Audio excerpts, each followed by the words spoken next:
Have you ever been really good at something and then watched it stop being enough? Not because you failed, the world just moved. And you kept doing the thing that used to work, the thing you built your whole sense of yourself around, and it's just not landing anymore. That's Lightning McQueen. Not in the first movie, by Cars 3, he's the champion, he's the brand, he's comfortable. And then the whole track shifts underneath him, and he doesn't know how to be anything other than what he already is. But there's something buried in his arc across those films that most people write off as a kid's racing movie and move past.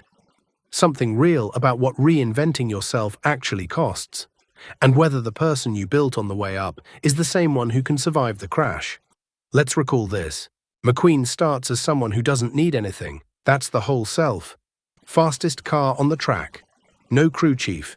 Barely even a real team. He fires his trainer before the opening scene is over. He doesn't think he needs one. And for a while he's completely right. He ties the piston cup 3 ways on pure speed. Nobody else does that. And the version of himself he built around being that is airtight. Confident, closed, sharp. He doesn't let people in. Letting people in slows you down. That's the deal he made with himself early. Be fast enough and nothing else matters. It reads as arrogance, and it is, a little, but it's also armor. He built it the way you build anything that's keeping you safe, brick by brick, and it worked. Then Radiator Springs happens. He doesn't choose it. He gets dragged there by accident in every sense of the word. Marta and Sally and Doc Hudson and the whole town, none of that was in the plan. The plan was keep moving, keep winning, be the thing he'd already decided he was. But Radiator Springs slows the plan down, not in one dramatic moment, gradually. Someone asks him something and he actually answers. Someone trusts him and he stays longer than he meant to. He repaves a road in the middle of the night with nobody watching and no prize for it. And he starts feeling the difference between racing and running, between going fast and actually going somewhere. Here's what the first movie is really doing. It looks like a humility arc. Arrogant rookie gets the lesson, slows down, gets it. That's the clean version. But the clean version misses the actual thing. What happens in Radiator Springs is McQueen discovers the self he built has no flaw. Strip out the speed, and there's nothing underneath it. Doc Hudson asks him what he'd do if he woke up one day and just wasn't the fastest anymore. And McQueen doesn't have an answer. He genuinely doesn't have one. Because the answer was always speed. Everything else was just what happened around the winning. Doc knows exactly what that looks like from the inside. He had his entire career end in one afternoon and had nothing to come back to. And he's trying to get something into McQueen's hands before it happens to him too. The people in Radiator Springs don't make him less competitive. That's not the point. What they show him is what he's actually competing for. There's a reason he comes back after the final race. Not because he lost something there, because he found something. A different answer to Doc's question, some flaw, some reason that isn't just the winning. Then Cars 3 happens and the flaw gives out. He's at the top, comfortable, running things his way. And then Jackson Storm shows up. Storm is not a little faster. He's embarrassingly, systematically faster. And he doesn't come alone. A whole generation of next-level racers arrives and starts making everything McQueen's generation built quietly obsolete. One by one, the veterans retire. And McQueen watches all of it and decides the answer is to train harder, push further, close the gap through discipline and will alone. That's always been the move. That's the self he knows how to run. So he pushes. It's not working. The gap isn't closing. He can feel that. He pushes harder anyway. And then the crash. It's not a small crash. He goes full speed into a wall and comes apart completely. And he ends up in a recovery bay, not knowing if he's coming back at all. And here's what that moment actually is. It's not really about the injury. The injury is almost beside the point. What the crash does is remove the last thing standing between McQueen and the question he's been avoiding. You can keep pushing when things are hard. You can train through a bad run, but you can't outwork being wrecked. You have to stop. And in the stopping, the question is just there. Who am I if I'm not the fastest car in the room? McQueen doesn't know. That's what people miss about Cars 3. We're trained on the story, where pushing harder eventually pays off. So we keep waiting for the training montage to deliver. There's a facility. There's Cruz Ramirez coaching him. There's a simulator. We're waiting for him to close the gap, to get back to the version of himself that works. And he's waiting for the same thing. But he can't close it. Not the way he's chasing it.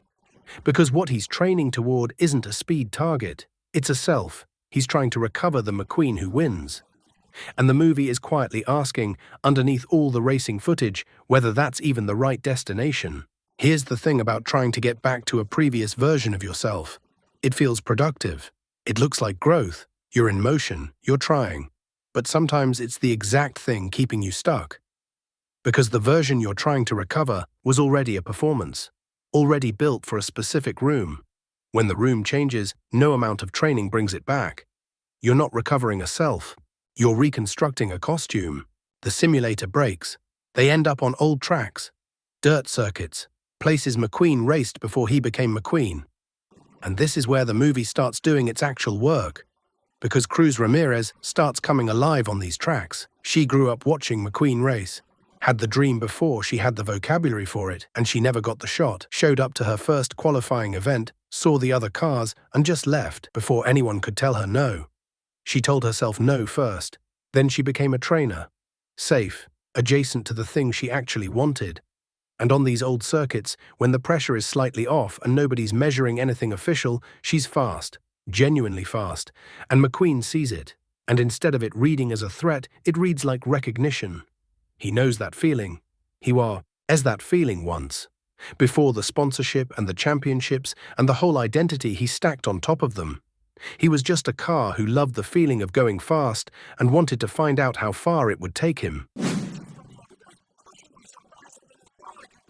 Cruz says something early in the film about her dream. She describes showing up to qualifying and seeing the other cars lined up and just drove away. That's it. She didn't fail. She didn't try and fall short. She saw the room and left before anyone could confirm what she already feared. And McQueen hears that and doesn't say much, but you can see him turning it over, because that's a story he almost knows. Not from the inside, but from every person who almost didn't let him in either. And this is where the whole thing shifts. The comeback he's been planning is the wrong question. He keeps asking how he gets fast enough to win again, but the real question is what winning even means to him now. He trained Cruz. He saw her become something real on those tracks. If he pushes her aside and takes the final race himself and wins, what did he actually prove? That he can beat someone he helped make. He's been doing that his whole career.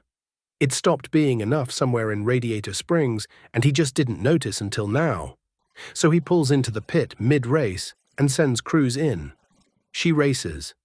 She wins, he becomes her crew chief, and the movie presents this like a clean ending. Selfless mentor passes the torch. Sweet. But there's something in that moment that goes deeper than generosity. McQueen didn't give that race away. He found something he wanted more. And that's the difference. Giving something away means you're still measuring. Still keeping score. Still deciding what you can afford to lose. What McQueen does is stop measuring entirely. He stops asking whether he's still the fastest because he finally knows that was never the real question. He was never chasing speed. He was chasing the feeling Doc described, the one where it means something beyond the trophy. He found out what it meant to him in Radiator Springs. And on those dirt tracks with Cruz, he found out what it looked like to pass it forward. Now the focus shifts beyond the specific story, because what Cars 3 is really charting isn't just a car's journey, it's a map of something much more universal. The film works because it understands that every field has a McQueen in it. Every domain where humans compete and build identity around winning has this exact same structure waiting to collapse. The athlete who was defined by their body's capability until the body changed. The executive who made their entire sense of competence about climbing a specific corporate ladder until the ladder got shorter. The artist who was the prodigy in their community until 1,000 other prodigies arrived with newer tools and fresher aesthetics. The pattern repeats because it's not actually about racing or athletics or any specific skill. It's about what happens when the thing you built your identity around stops being enough, not because you failed, because everything shifts, and you're still holding the same answer to a different question. McQueen's story resonates because it shows what's actually at stake when that happens. It's not just about whether you can adapt. It's about whether there's anything left to adapt with, whether the person doing the adapting is actually real or just the accumulated performances of someone trying to stay in rooms that kept threatening to push them out? The movie doesn't pretend there's an easy answer. Cruise isn't waiting around. The younger generation isn't interested in giving McQueen a comeback arc just because he was important once. They move forward, and McQueen either finds a way to move forward with them or he becomes obsolete like everyone else. The only difference is that he gets to choose his direction instead of having it chosen for him. Now that the structure is clear, it becomes easier to see what's actually happening in that final pit stop. It's not sacrifice, it's clarity. McQueen stops trying to squeeze himself back into the shape that used to fit because he finally remembers what it felt like before that shape existed. And that memory is enough. Not because it's noble, but because it's real. This is where the focus stops being solely about a character and becomes about the architecture of identity itself. You've done this, not racing, but something. At some point, you built a version of yourself around a thing you were good at. A skill, a role, an identity that held. You were the reliable one, the sharp one, the one who figured it out. And your sense of being okay got tied to that, working in a way that's harder to admit than it sounds. You stopped being a person who does those things and started just being those things. Like speed was McQueen's whole answer. Strip it out and there was nothing underneath. And then something changed. The job shifted. The relationship ended. The skill stopped being what the room was asking for. And you did what McQueen does. Pushed harder, trained more, tried to close the gap through sheer effort. Not because you were certain it would work, because it was the only move you knew. And when you're standing in the wreckage of something you spent years building, the last thing you want to do is sit still and ask whether you were building the right thing. Psychologists have a name for the structure McQueen built. They call it a false self. Not fake in the sense of dishonest, real enough to function, real enough to win with, but built in response to what the room needed rather than what you actually were. And the false self is good at performing. That's the whole design. It keeps you in rooms that would otherwise push you out. It earns things. But here's the part nobody tells you. The false self is also standing between you and the answer to Doc's question. Strip it out. Who's underneath? Is there something there, or did you sand that down a long time ago and just not notice you'd done it? Most people have been running their false selves for longer than McQueen ran his. You've been rehearsing who you are for so long that the rehearsal feels like the real thing. You answer questions in a meeting, and before the words are out, you're evaluating whether that sounded right. You frame a setback in a way that sounds controlled, like you had a plan, and underneath that, there's a quiet voice asking how much of this is actually mine. That's not quite the same thing as imposter syndrome. Imposter syndrome is fundamentally about competence. It's the fear that you lack the actual skill and someone's going to discover you've been faking your way through. This is something different. The competence is real. What you're faking is the person the competence belongs to. And the thing that keeps the performance going isn't fear of being caught. It's the question underneath. What if you stop, take the armor off? What is actually there? What if it's just the kid who showed up wanting something and never really figured out what it was? Here's what McQueen's arc gets right that most reinvention stories miss. He doesn't become someone new. He doesn't show up at the end of Cars 3 as a completely different entity with a new philosophy and a fresh aesthetic. He goes back to the dirt tracks, back to where it started, and what he finds there is the version of himself that existed before the armor went on. Before the brand, before the record started meaning something other than the feeling of going fast, just the car who loved it for the feeling alone. That's who Cruise reminds him of. That's why watching her wake up on those old circuits hits him the way it does. He recognizes her. He was her once. That's the difference between reinvention and erasure. Erasure is swapping the whole system, building something entirely disconnected from what came before. Reinvention is the opposite direction. It's going back down through the layers you added and finding what was there before the performance started. Not destruction, excavation. And it's harder than it sounds, because by the time you're asking the question, you've been adding layers for years, maybe decades. You don't know what's at the bottom. You're not sure the original is viable, not sure it fits the world you're currently living in, not sure it's something to build on, or just confirmation of everything you were most afraid of. McQueen doesn't know either when he makes the call. He doesn't walk out of that pit stall with a clean plan. He knows he wants to stay in it somehow. He knows Cruise matters. He knows what he felt in Radiator Springs, and what he felt on those old tracks. So he goes toward that instead of chasing the version that stopped working. That's the actual move, not a plan, not a pivot. Just the willingness to stop running toward the old self and go toward whatever is actually pulling you. You've got something pulling you. Maybe you've been treating it like a hobby, something for later, something you'll get to when the real work is done. Because it doesn't look like the resume version yet.